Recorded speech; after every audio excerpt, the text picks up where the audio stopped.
atau seperti apa nanti kita bisa berkoordinasi kembali. Jadi ada beberapa yang harus saya jelaskan terkait dengan RPS, waktu pembelajarannya seperti apa, terus kontrak kuliahnya seperti apa, itu nanti saya jelaskan. Oke, sekarang saya share screen ya di mata kuliah ini, sistem informasi manajemen. Bentar. Hmm,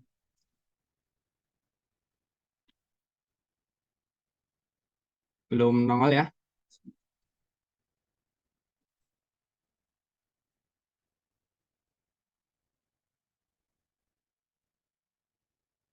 Ya, kelihatan untuk mata kuliah untuk RPS-nya. Kelihatan, Pak. Oke, ya. Di sini jadi saya mengajar mata kuliah Sistem Informasi Manajemen ya di prodi S1 Rekayasa Perangkat Lunak. Di sini ada dengan kode mata kuliah RPL 104. Terus untuk untuk Sistem Informasi Manajemen ini kita 3 SKS, 2 SKS tatap muka atau teori, yang 1 SKS itu praktek ya. Dosen pengampu saya sendiri, Valu Rizky. Terus terkait dengan visi misi ya, visi misi di prodi ini juga sekalian harus sangat paham visinya apa, misinya apa. Itu juga ada ketika kalian masuk ke internet, WiFi, itu ada visi misi dengan prodi kalian. Ya, ini adalah unsurnya, unsur KKNI, ada sikap, ada unsur apa namanya dari keterampilan khusus, keterampilan umum. Terus ada juga terkait dengan informasi mata kuliah ya tadi, informasi manajemen ya semester 1. Deskripsi mata kuliah ini ya terkait dengan sistem informasi manajemen merupakan interaksi bisnis di mana teknologi itu sangat penting ya menuju mengapa dibutuhkan sistem informasi manajemen karena sekarang zamannya digitalisasi, pendekatan-pendekatan di era globalisasi saat ini, fenomena-fenomena yang ada itu juga sudah mengarah ke sistem informasi manajemen. Itu. Ini learning outcome-nya menerapkan prinsip-prinsip dari pemahaman dan di bidang sistem informasi setiap perancangan dan pengendalian organisasi. Kompetensi lulusan juga mahasiswa mampu menjadi individu dan makhluk sosial yang memiliki pengetahuan dalam bidang informasi manajemen sehingga memiliki keyakinan untuk bersikap tegas, berani mengambil keputusan ataupun saran terkait dengan keputusan manajerialnya maupun operasionalnya seperti itu. Ini ada hard skill, ada soft skill ya.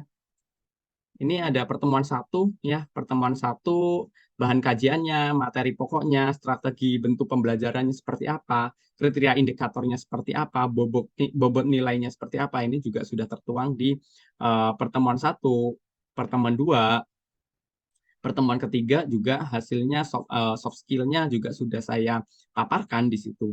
Jadi ini pertemuan kelima ya, pertemuan keenam, ketujuh, ke-8 ya, ke-8, ke-9 ya, 10, 11, 12, ada ke-13 ya, 14 dan 15 itu pertemuan ke-16. Nah, pertemuan ke-7 itu adalah maaf, pertemuan ke-8 itu UTS dan pertemuan ke-16 kita adalah ujian akhir semester. Nah, ini adalah referensi-referensi atau buku-buku yang saya gunakan. Ada juga beberapa jurnal-jurnal terkait dengan sistem informasi manajemen seperti itu. Small grupnya, small group decision ataupun nanti ada beberapa seperti ini paparan-paparannya. Ya. Untuk perancangan tugas dan kriteria penilaian, tugas kelompok, terus sistem informasi manajemen, ya, 3 SKS, tujuan gitu. Ini adalah batasan-batasannya, deskripsinya, kriteria penilaian, ada dimensi, bahasa bahasa papernya itu seperti itu. Ini adalah grading skema dari skema deskripsinya. Tuh.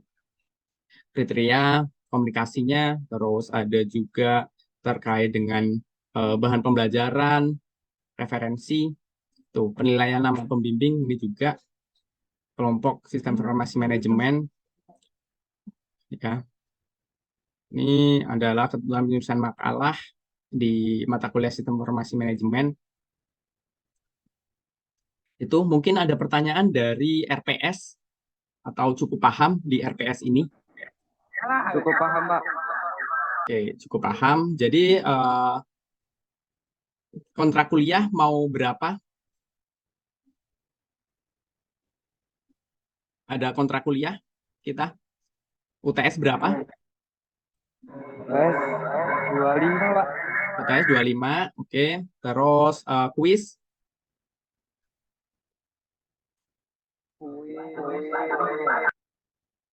Kuis 15. Oke.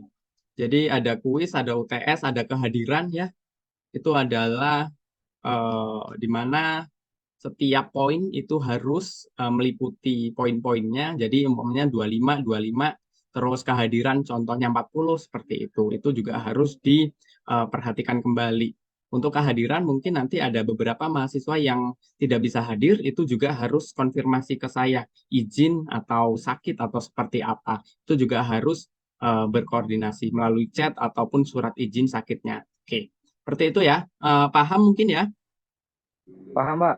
Oke, saya lanjut ke materi ya. Selanjutnya ini saya share screen terkait dengan materi. Sebentar.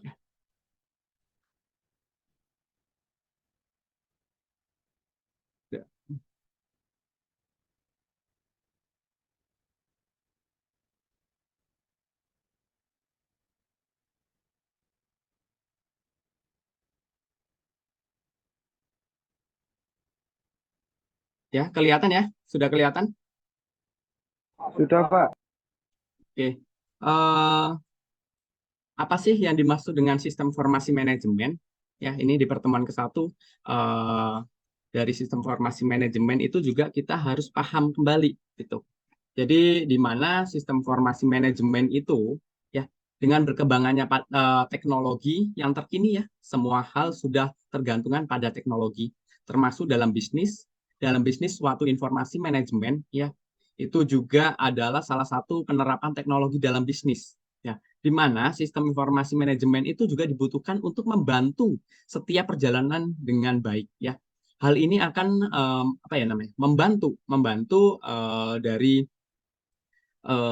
membantu bisnis berjalannya dengan baik. Hal ini juga akan membantu sebuah bisnis mengontrol dan mengurus sistem informasi dengan baik dan tertata. Lalu apa ya? Apa itu sistem informasi manajemen dan apa saja fungsinya? Itu juga ada nanti di slide-slide selanjutnya mendapatkan dari jawaban-jawaban pertanyaan tersebut. Mari pengertian dari sistem informasi manajemen itu adalah sebuah sistem informasi manajemen. Ya, ini adalah pengertian yang saya tadi bicarakan di pertama. Ada pengertian dari sistem informasi manajemen. Yang pertama itu ada Bart Klein dan J. Bernard K. itu menyatakan bahwa sistem informasi manajemen merupakan suatu sistem formal mengenai hal pelaporan, mengelolakan dan menyebarkan informasi kepada orang-orang yang tepat dalam suatu organisasi.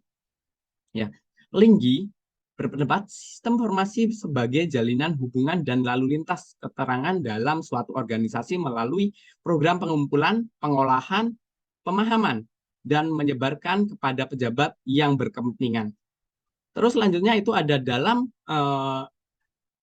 Encyclopedia itu adalah of management disebut bahwa sistem informasi merupakan suatu proses pendekatan yang direncanakan dan disusun untuk memberikan bantuan kepada pimpinan dalam proses manajerial. Jadi akumulasi dari itu semua adalah struktur organisasinya harus ditata kembali, harus ada struktur organisasinya, harus paham struktur organisasinya. Ada beberapa contohnya itu di dalam sebuah struktur organisasi kita ambil satu perusahaan A gitu. Perusahaan A pasti otomatis ada struktur organisasinya. Ada ketua bidangnya atau ada kepalanya. Kepala contohnya seperti itu. Di dalam kepala itu pasti otomatis ada kepala bidang, kepala sub bidang, ada anggota seperti itu. Itu adalah cara manajerialnya dengan baik dan benar itu ya. Oke, selanjutnya pengolahan data. Itu dari pengolahan data menurut George R. Terry, pengolahan data adalah serangkaian operasi atas informasi yang direncanakan guna mencapai hasil yang diinginkan. Dengan kata lain, pengolahan data merupakan suatu proses atau langkah yang dilakukan dengan suatu sarana yang memungkinkan untuk membuat suatu data atau mengubah data agar dapat digunakan untuk tujuan tertentu. Dalam arti ini, mengolah data dapat dilakukan dengan sarana komputer maupun secara manual. Jadi, ketika kita pengolahan data, pasti otomatis seseorang itu mengumpulkan sebuah informasi, sebuah data. Contohnya, di perusahaan A, gitu kan. Pengumpulan datanya ada KTP, ada KK, ada ijazah, ada transkrip nilai. Itu adalah data kepegawaian.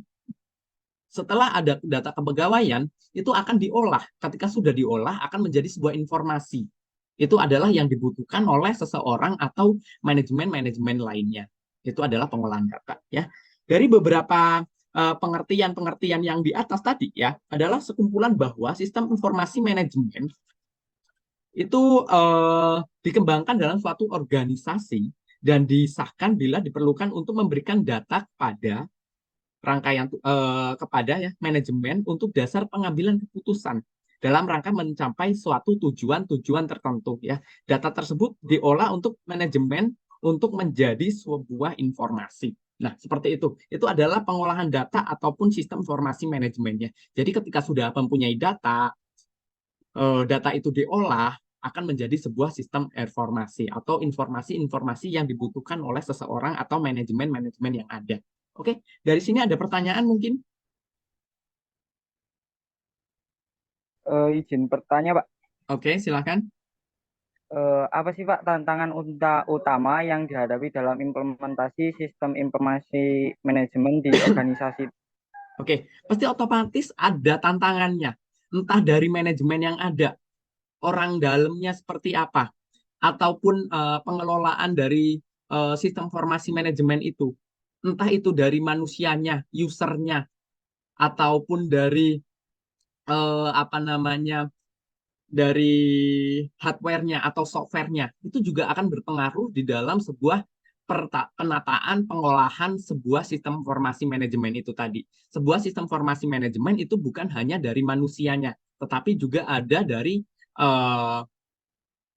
apa namanya, dari hardware-nya, software-nya, database-nya. Itu juga akan berpengaruh di dalam sebuah manajerial tadi. Itu adalah tantangan-tantangannya. Bagaimana sih caranya kita mengoperasikan sebuah komputer? Gimana sih caranya kita interaksi antara manusia dengan manusia tadi, antara dengan manajemen yang ada, itu juga kita harus berinteraksi dengan baik dan benar. Seperti itu. Itu adalah tantangan-tantangannya. Itu ya, seperti itu. Sudah paham?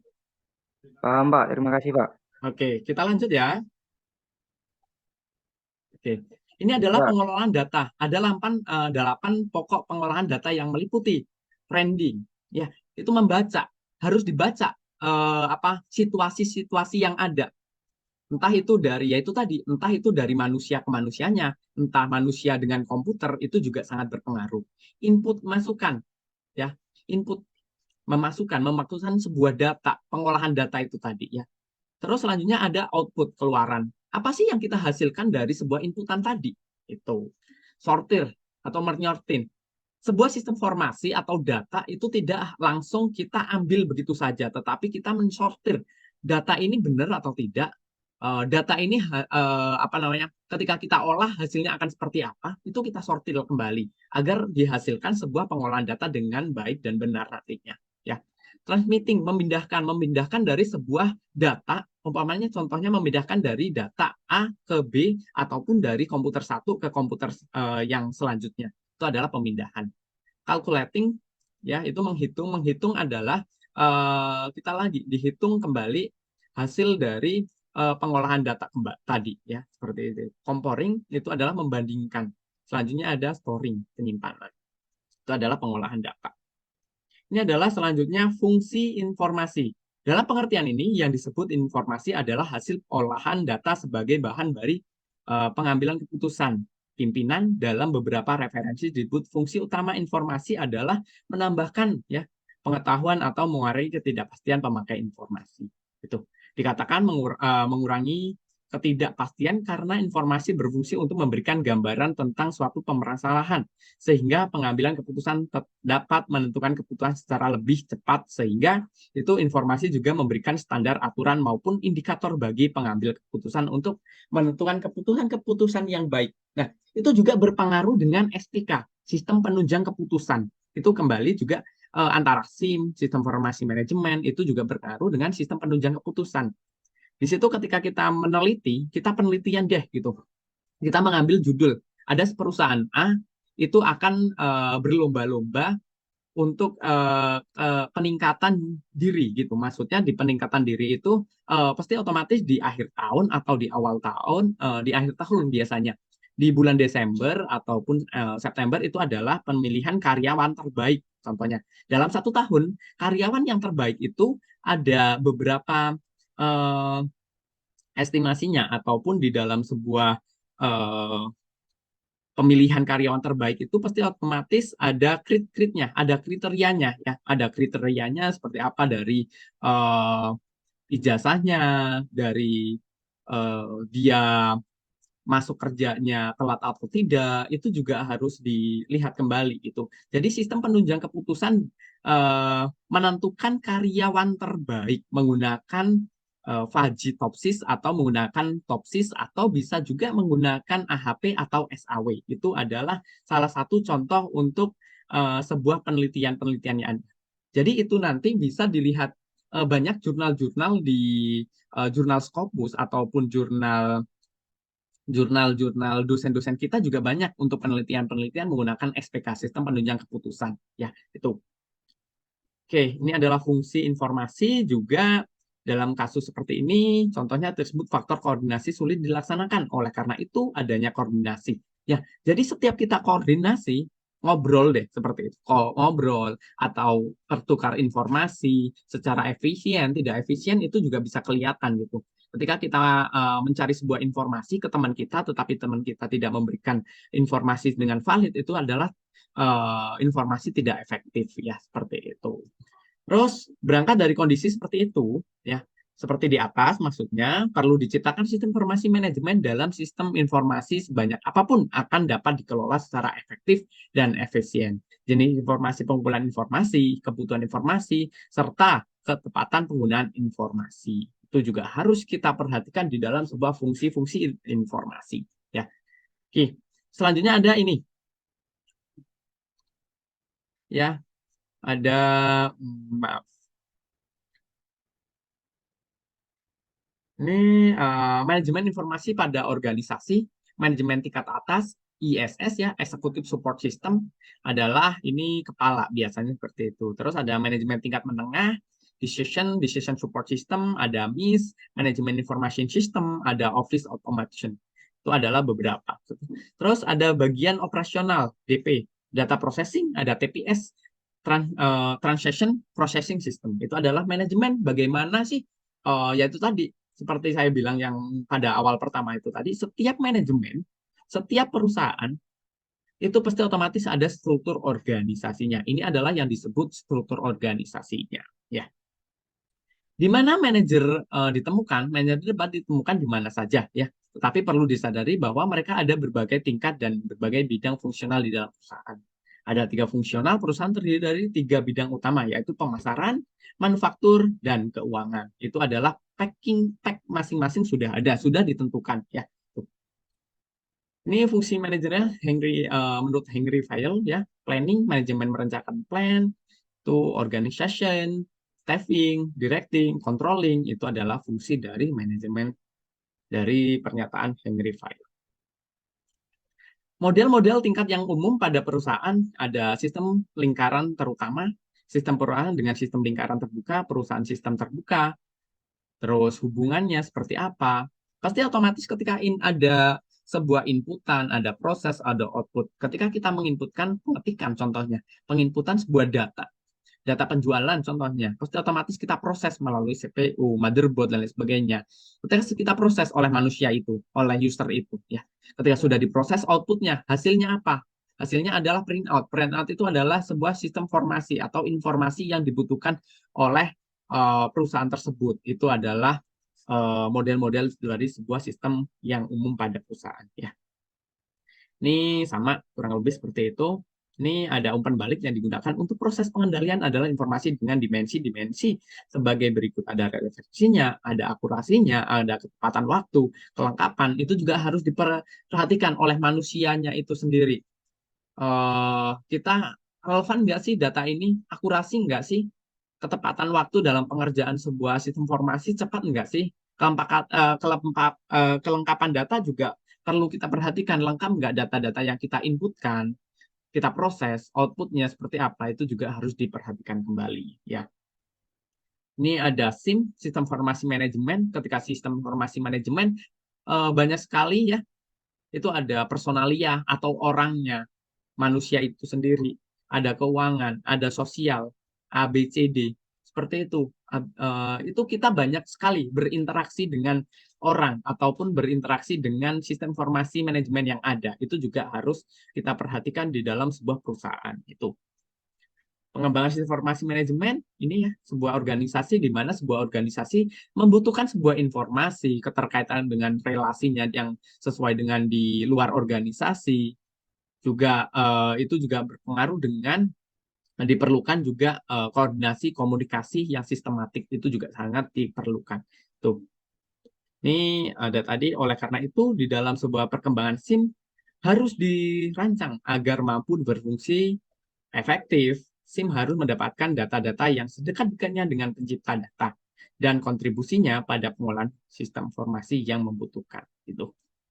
Ini fungsi manajemen, ya ada beberapa fungsi manajemen, ada uraiannya. Kebutuhan organisasi untuk mengolah informasi, ya kebutuhan-kebutuhannya seperti apa, unsurnya seperti apa, relevan atau tidak pengambilan keputusan, ya itu tadi. Oke, ini adalah faktor dalam pengolahan informasi. Ada faktornya, ada uraiannya, ketidakpastian tugas, semakin besar ketidakpastian tugas, semakin besar pula jumlah informasi yang harus diolah untuk menjamin efektivitas prestasinya. Seperti itu. Ini adalah keuntungan SIM. Beberapa keuntungan dari SIM adalah pimpinan dapat memanfaatkan waktu secara efektif dan efisien. Pengumpulan data berlangsung secara sistematik dan periodik, butir-butir data tidak perlu di banyak, walaupun dapat digunakan oleh beberapa keperluan, efisien meningkat. Ya, itu adalah keuntungan dari sebuah sistem informasi. Bagaimana caranya kita menguntungkan ya karena kita mengolah data, mengolah sebuah informasi itu dengan sebuah secara efektif dan efisien untuk penggunaan sistem informasi manajemen itu tadi. Oke, cukup mungkin dari saya. Ada pertanyaan dari teman-teman? Mungkin satu lagi sih Pak pertanyaan. Oke, silakan Mas Bayu. Bagaimana sih Pak sistem informasi manajemen itu dapat membantu perusahaan dalam menghadapi perubahan lingkungan bisnis yang secara cepat gitu Pak? Iya, jadi ketika ada perubahan-perubahan tersebut pasti otomatis pasti banyak sekali. Kita ngambil contoh ada perusahaan kan nggak hanya